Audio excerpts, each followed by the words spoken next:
Olá a todos, sejam todos bem-vindos a mais um vídeo do nosso projeto A Bíblia ao longo do ano, aqui no canal da Igreja Luterana de Interlagos. É sempre um prazer ter a sua companhia. Estamos aí estudando o livro de Deuteronômio. Hoje, com o dia 11 de março, queremos trazer para este estudo os capítulos 21 a 24 de Deuteronômio. Vamos juntos? Iniciando então com a primeira parte, o breve resumo dos capítulos. No capítulo 21, vemos instruções acerca da expiação por morte, cujo autor era desconhecido. Vemos que toda a vida humana tem um valor e uma dignidade fundamental diante de Deus. Ele defende aqueles que não têm voz e nem vez. Vemos no capítulo 21 também leis a respeito da mulher prisioneira de guerra. O direito do primogênito de mulher não amada, pois havia um risco natural de favoritismo dentro da família, intensificado pela poligamia. Vemos também leis a respeito de filhos desobedientes e considerações a respeito dos cadáveres do madeiro. Então, muito interessante este capítulo 21. Esta última parte nós teremos uma explicação mais teológica ao final. É interessante também essa questão do direito do primogênito da mulher não amada. Nós temos um exemplo bíblico muito clássico, que é José e seus irmãos. Vocês lembram que Jacó teve 2 esposas e também teve filhos com as servas destas 2 esposas. E isso, claro, poderia gerar muitos problemas, e como gerou. E há uma lei que proíbe que o pai tenha uma predileção por filhos mais novos, porque primogênito havia, sim, essa distinção na época em Israel. No capítulo 22, nós vemos qual era a obrigação ao se notar que algo de alguém tivesse se extraviado. Interessante isso, né? Sabem aquela frase, achado não é roubado? É uma frase completamente equivocada, contrária à vontade de Deus, contrária também ao ordenamento jurídico do nosso país. Se alguém achar algo, não pode ficar com isso. Pelo contrário, tem que procurar o proprietário. Mas essa lei que existe hoje já vem de muito tempo atrás e já era da vontade de Deus que isso acontecesse. Vemos também no capítulo 22 leis a respeito de castidade, do casamento e outras tantas leis. Todas essas regras incentivam atitudes de auxílio e cuidado mútuo e uma preocupação com a pureza sexual. Nós estamos, nestes primeiros livros da Bíblia, falando muito em pureza, e existe sempre essa preocupação com a pureza sexual, não somente porque o sexo é algo que deve ser feito na constância do casamento, não somente porque foi algo que Deus criou para recreação, apenas entre marido e mulher, mas também porque havia muitos cultos pagãos que se utilizavam deste artifício. Por isso, os israelitas eles sempre precisam estar diferentes, se comportarem diferentes. O povo de Deus precisa ser diferente dos idólatras, dos pagãos. Então, chegamos ao capítulo 23. No capítulo 23, vemos uma lista de pessoas que deveriam ser excluídas das assembleias santas. Vemos leis a respeito de santidade no acampamento, leis a respeito de fugitivos, de prostitutas, usura e votos. A comunidade do Senhor era uma comunidade inclusiva em alguns aspectos, mas também exclusiva em outros. É interessante nós observarmos isso. Não dá para dizer que o povo de Deus era um povo que poderia se misturar com qualquer um, mas também não dá para dizer que Deus só quer o bem do seu povo. Deus quer o bem de todos. E há uma caracterização de pureza e santidade também por um senso humanitário prático. É isso que nós observamos neste capítulo 23. E então, chegamos a Deuteronômio 24, o último capítulo de hoje. No capítulo 24, vemos leis a respeito do divórcio e leis de caráter humanitário. É preciso ressaltar que Moisés não institui o divórcio. O divórcio não é bíblico, apesar de estar na Bíblia. O que provavelmente ocorre é que o divórcio ele era aceito entre o povo como um fato consumado. Mas nós sabemos que sempre foi da vontade de Deus que o casamento fosse único. A questão é que o novo casamento que eventualmente poderia surgir após um divórcio deveria ser protegido, e é isso que ocorre aqui no capítulo 24. Mesmo no exercício de seus direitos, o povo de Deus deveria levar em consideração os outros. É isso que nós vemos nesta primeira parte do nosso estudo de hoje, com um breve resumo dos capítulos. Então, passamos para a segunda parte, que você já conhece, são as nossas questões e dúvidas que podem surgir. Temos 11 questões hoje. Vamos lá? Primeira delas, o que deveria ser feito se um corpo fosse encontrado sem que se soubesse quem o havia matado? Nós temos a resposta lá em Deuteronômio 21, versículos 1 a 9.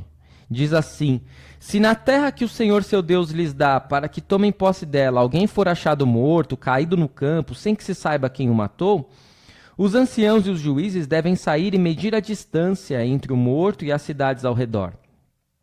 Os anciãos da cidade mais próxima do morto tomarão uma novilha do rebanho, que ainda não tenha sido usada no trabalho nem puxado com o jugo, e a trarão a um vale de águas correntes que não foi lavrado, nem semeado. E ali naquele vale desnucarão a novilha. Então se aproximarão os sacerdotes, filhos de Levi, porque o Senhor, o Deus de vocês, os escolheu para os servirem, para abençoarem em nome do Senhor, e por sua palavra decidirem toda demanda e todo caso de violência. Todos os anciãos dessa cidade mais próxima do morto lavarão as mãos sobre a novilha desnucada no vale e dirão: as nossas mãos não derramaram este sangue, e os nossos olhos não viram quem o derramou. Perdoa o teu povo de Israel, que tu, ó Senhor, resgataste, e não ponhas a culpa do sangue inocente no meio do teu povo de Israel, e a culpa daquele sangue lhe será perdoada. Assim vocês eliminarão a culpa do sangue inocente do meio de vocês, pois farão o que é reto aos olhos do Senhor. Portanto, nós vemos que não poderia existir um descaso diante da descoberta de um corpo que provavelmente tivesse sido vítima de assassinato. Mesmo que não soubesse quem tivesse cometido, mesmo que ninguém soubesse de que povo pertencia o assassino, é necessário fazer essa consideração de que o território mais próximo iria fazer um sacrifício em prol daquele pecado, para que a maldição diante daquele assassinato não recaísse sobre o povo. Vamos agora à questão 2 deste nosso estudo, que diz assim: o que deveria ser feito caso um homem quisesse ficar com uma mulher prisioneira de guerra? Podemos concordar com isso? Aqui nós estamos diante de uma questão bem polêmica. Está lá nos versículos 10 a 14 do capítulo 21 de Deuteronômio, que diz: quando vocês saírem para fazer guerra aos seus inimigos e o Senhor seu Deus os entregar nas suas mãos, e vocês fizerem prisioneiros de guerra, se algum de vocês vir entre eles uma mulher bonita, gostar dela e quiser tomá-la por esposa, deve levá-la para casa, onde ela rapará a cabeça, cortará as unhas e trocará a roupa que estava usando ao ser capturada. Ela permanecerá em casa e ficará de luto pelo pai e pela mãe durante 1 mês. Depois disto, você pode tomá-la. Você será o seu marido e ela será a sua mulher. E se você não gostar mais dela, deixe que ela vá para onde quiser. Você não pode vendê-la por dinheiro nem maltratá-la, porque a humilhou. nós percebemos que muitas pessoas terão dificuldades com este texto, porque vão pensar, mas como assim? Teve guerra, o cara achou a mulher bonita lá do outro povo e pode levar ela como esposa, vai rapar o cabelo dela. Então a gente tem que tomar muito cuidado com um negócio que eu já falei para vocês nesses estudos, chamado anacronismo, que é trazer os nossos valores do nosso tempo, da nossa cultura, para um tempo distinto e para uma cultura distinta. É importante considerar que o tratamento previsto para a prisioneira de guerra era bem diferente das práticas cruéis a que eram submetidas em nações vizinhas. Em nações vizinhas estava liberado estupro, morte e toda espécie de desgraça para aquela mulher. Na história de Israel, nós percebemos que temos dois grandes exemplos que podem surpreender muita gente. Dois nomes muito pesados. José é o filho de Jacó, que se tornou governador do Egito, e Moisés, o líder de Deus, que fez com que, por meio dele, Deus retirou o seu povo da escravidão do Egito.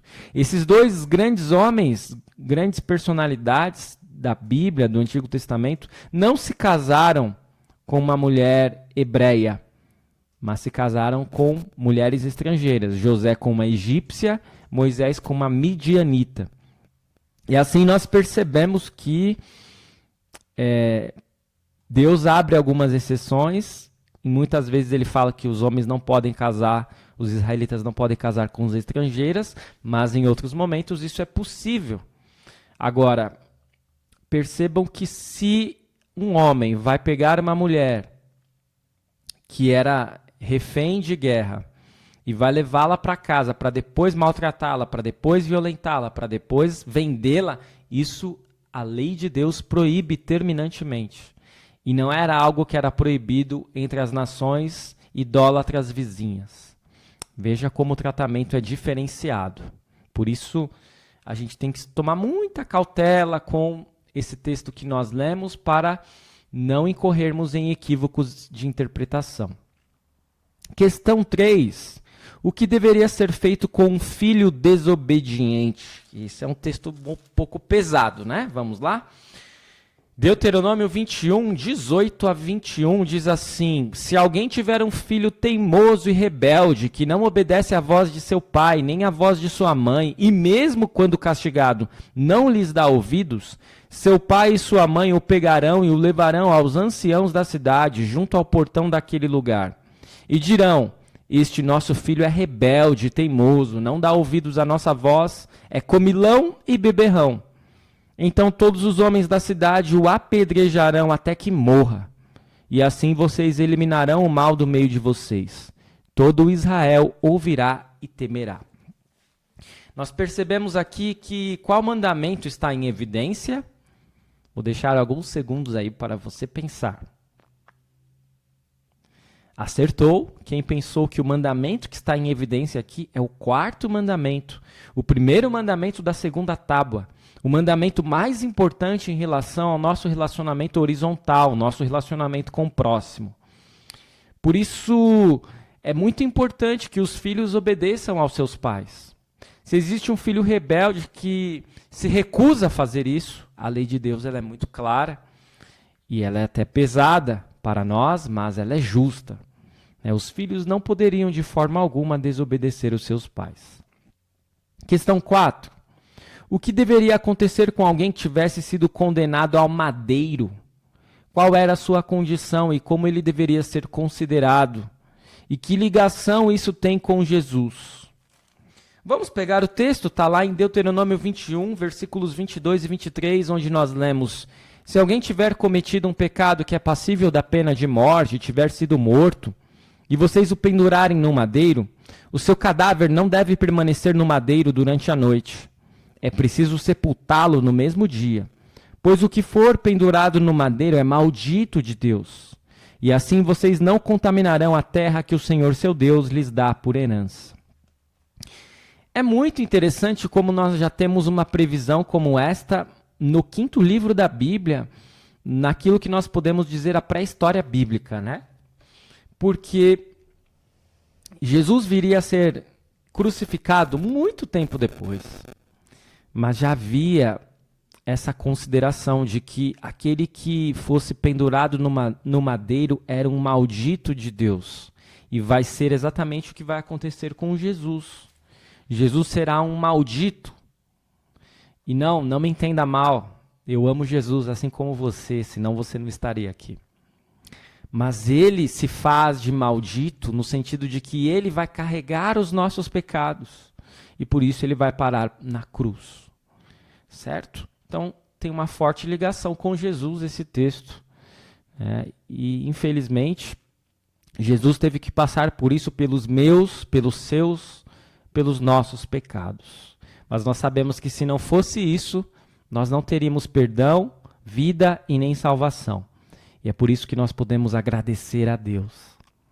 Questão 5.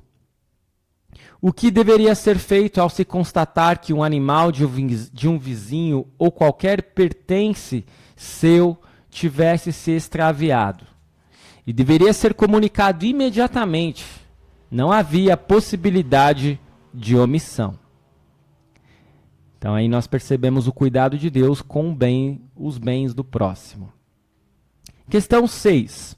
Como era considerado um homem que usasse roupa de mulher e uma mulher que usasse roupa de homem diante de Deus? Segundo Deuteronômio 22, versículo 5, nós lemos: a mulher não deve usar roupa de homem e o homem não deve vestir roupa de mulher, pois quem faz isso é abominável ao Senhor, seu Deus.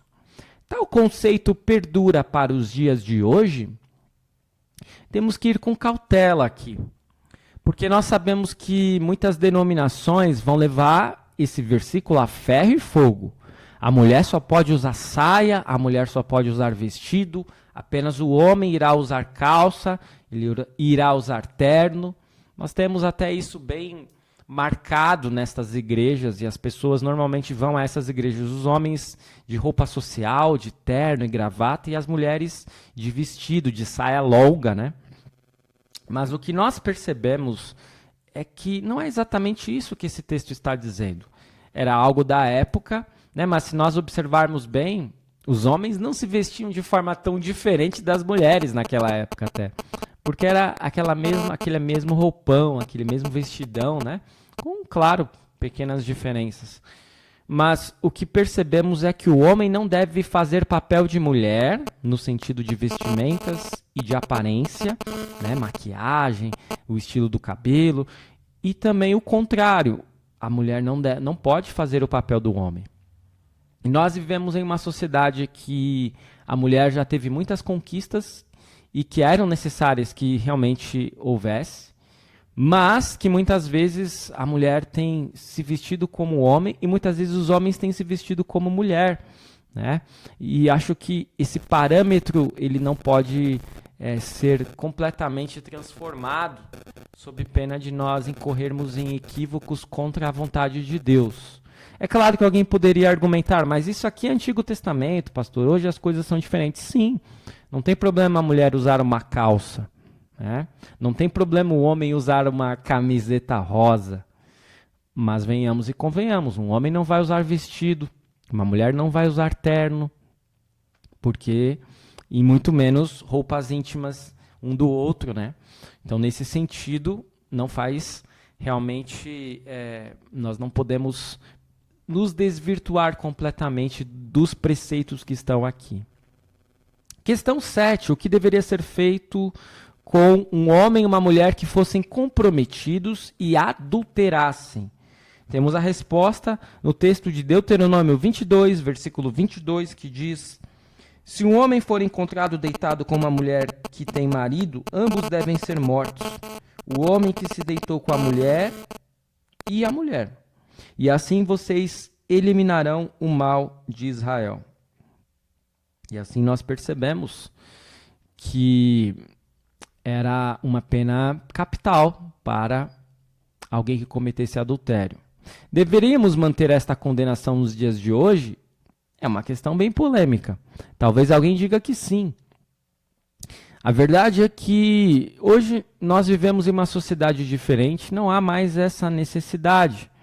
O que nós podemos compreender é que alguém que foi vítima de adultério, sofreu a traição do seu cônjuge, poderá se separar do seu cônjuge sem ter nenhuma culpa diante de Deus. Diante de Deus, essa pessoa ela estará absolvida. Ainda que alguém pudesse argumentar, mas a outra pessoa traiu ela porque ela não tinha um bom casamento e por isso aquela pessoa que sofreu a traição, ela deu causa à traição. Mas nós não podemos discutir esse tipo de situação, porque se alguém não tem um bom casamento, precisa conversar com seu cônjuge. Não precisa chegar a esse extremo de traição. Né? Questão 8. O que deveria acontecer com um homem que tivesse tentado ter relações com uma moça virgem à força? E por que é tão diferente dos tempos atuais? Temos esse texto, que também é um texto polêmico, em Deuteronômio 22, versículos 28 e 29, onde nós lemos: se um homem encontrar uma moça virgem que não tem casamento contratado e a pegar à força, e tiver relações com ela, e eles forem apanhados, então o homem que teve relações com ela pagará ao pai da moça 50 barras de prata, e uma vez que a humilhou, terá de recebê-la por esposa.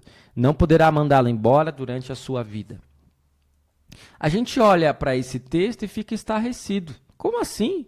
O cara estuprou uma mulher e ainda vai poder casar com ela? Mas a gente precisa entender que a mulher, na época, ela sofreria algo muito pior se isso não acontecesse. Por quê? Porque uma mulher que já tivesse sido violentada já não era mais virgem. Ela não poderia se casar. Ela se tornaria um fardo pesado para a sua família, que teria que arcar com as custas da sua vida, né? Teria que sustentá-la. E quando seu pai morresse, ela ficaria sozinha, sem nenhuma ajuda, sem eira nem beira. Então esse texto ele vem trazer, na verdade, uma proteção à mulher, para que ninguém possa fazer o que bem entender com as mulheres e depois não tenham que arcar com as consequências disso. Portanto, na verdade, se nós observarmos bem, a lei de Deus para a época era uma lei muito avançada, que concedia uma proteção que as mulheres não tinham. Questão 9. Quem deveria ser excluído das Assembleias Santas? Temos a resposta em Deuteronômio 23, versículos 1 a 3, onde nós lemos: aquele a quem forem esmagados os testículos ou cortado o membro viril, não entrará na Assembleia do Senhor. Nenhum bastardo entrará na Assembleia do Senhor, nem ainda a sua 10ª geração entrará nela. Nem o amonita ou o moabita entrará na Assembleia do Senhor, nem ainda a sua 10ª geração entrará na Assembleia do Senhor eternamente. É mais um texto polêmico, é mais um texto difícil. Nós sabemos que essa questão de um homem que tivesse sido eventualmente castrado tem a ver também até com os animais. Os animais que fossem sacrificados a Deus não poderiam ser animais com defeito. E o homem que tivesse sido castrado teria perdido a sua virilidade, teria perdido a sua condição de homem. Então é mais nesse sentido. E os estrangeiros, eles não poderiam estar nas Assembleias Santas porque eles teriam tido pecados de idolatria. São essas as questões que são difíceis para nós hoje, precisamos reconhecer, mas são questões que nós precisamos enfrentar no texto bíblico, ainda mais o texto do Antigo Testamento, que traz muitos detalhes que nós não compactuamos hoje. Precisamos concordar com isso, ok? Imagina, a gente sabe que eventualmente alguém sofreu um acidente, perdeu um dos testículos. Ah, não, então não podemos aceitar um homem assim na Assembleia de Deus. A Assembleia de Deus que eu quero me referir aqui é o culto, a igreja e não a denominação. Percebam como não faz sentido hoje, mas fazia sentido na época. Era algo diferente, mas também não significava que esse homem não pudesse ter a misericórdia de Deus e a salvação. Questão 10. Um homem que tivesse se divorciado de uma mulher poderia casar novamente com essa mesma mulher? Parece estranho, né? Soa estranho. Como assim? Ele se divorciou de uma mulher. Ele vai ou não poder se casar com a mesma mulher? Que história é essa? Deuteronômio 24, 1 a 4 diz assim: Se um homem tomar uma mulher e se casar com ela, e se ela não for agradável aos seus olhos por ter ele achado coisa indecente nela, e se ele escrever uma carta de divórcio e a entregar à mulher e a mandar embora, e se ela, saindo da casa dele, for e se casar com outro homem, e se este passar a odiá-la, a escrever uma carta de divórcio e a entregar à mulher, e a mandar embora de sua casa, ou se este último homem que a tomou para si por mulher vier a morrer, então o primeiro marido dessa mulher que a mandou embora não poderá casar-se de novo com ela, depois que foi contaminada, pois é abominação diante do Senhor. Assim vocês não farão pecar a terra que o Senhor seu Deus lhes dá por herança. O que é isso aqui então? Deus proíbe que alguém que se divorciou case novamente com a mesma pessoa que já tenha se casado de novo. Então, vamos lá. Alguém se divorciou. Isso, claro, cabe ao Antigo Testamento, já não cabe mais para os dias atuais. Mas a gente precisa entender como que funcionava. Alguém se divorciou. Então, vamos lá. Exemplo, o Zezinho se casou com a Luizinha. E ele se divorciou da Luizinha. A Luizinha foi lá e se casou com João Alfredo. Então, o João Alfredo morreu. O Zezinho não vai poder se casar com a Luizinha novamente. É isso que esse texto está dizendo. Questão 11, última questão. O que era a vindima e quais as recomendações de Deus para ela? A vindima, ou vindima, era a colheita de uvas. Nós temos o texto lá em Deuteronômio 24, 21 e 22, onde nós lemos: ao fazerem a vindima das uvas, não sejam rigorosos demais, deixem que o restante fique para os estrangeiros, para os órfãos e para as viúvas. Lembrem-se de que vocês foram escravos na terra do Egito, por isso lhes ordeno que façam assim. E o que isso demonstra, então? Que não era sequer para eles serem rigorosos na colheita de uvas, que eles poderiam deixar alguns cachos para trás. E quem poderia colher esses cachos? Os estrangeiros, os órfãos e as viúvas. E assim nós percebemos como o bom Deus é cuidadoso com aqueles necessitados. Vamos à terceira e última parte do nosso estudo de hoje com os aspectos teológicos. Temos 6 aspectos teológicos hoje. Primeiro, o Senhor provê um sacrifício para um assassinato não solucionado. Ele enfatiza o valor da vida humana ao descrever a expiação que deve ser realizada por essa vida. A vida humana tem muito valor para Deus. Segundo aspecto, Israel recebe leis que regem o casamento com mulheres cativas.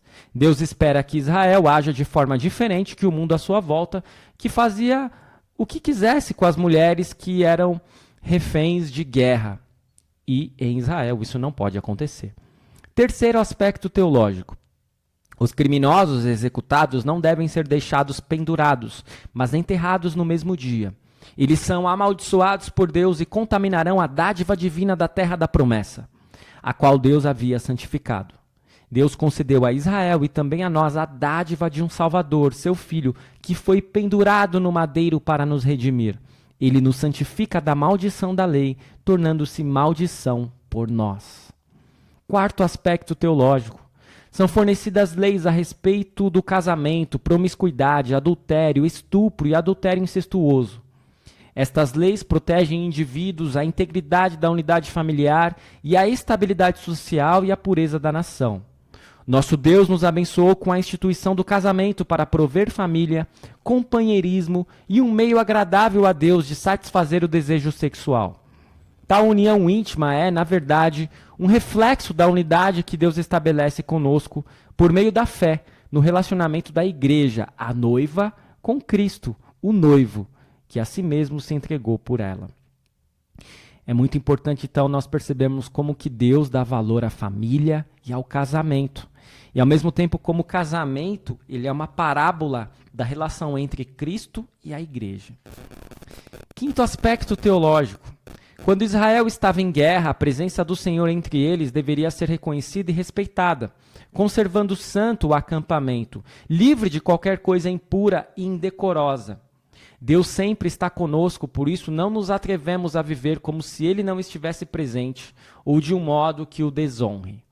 Em Cristo, temos a certeza de que seu amor, perdão e graça estão sempre presentes e de que Ele permanece conosco em nossa vida diária, como nossa segura proteção. E o último aspecto teológico de hoje, o sexto. Jesus explicou que Moisés somente permitiu lei sobre o divórcio por causa da dureza do vosso coração.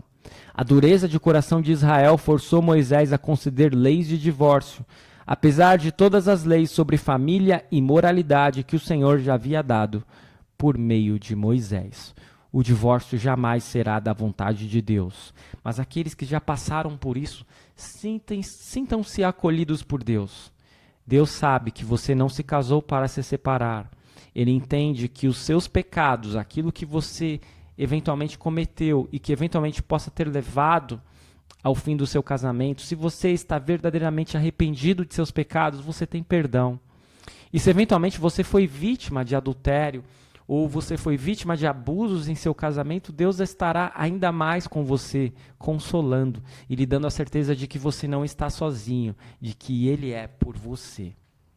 Eu espero que você tenha tido um grande proveito com este vídeo. Continue seguindo o nosso canal, o nosso projeto A Bíblia ao longo do ano. Nos vemos amanhã com mais um vídeo em que nós teremos mais 4 capítulos do livro de Deuteronômio. Obrigado por assistir. Fique na paz do Senhor.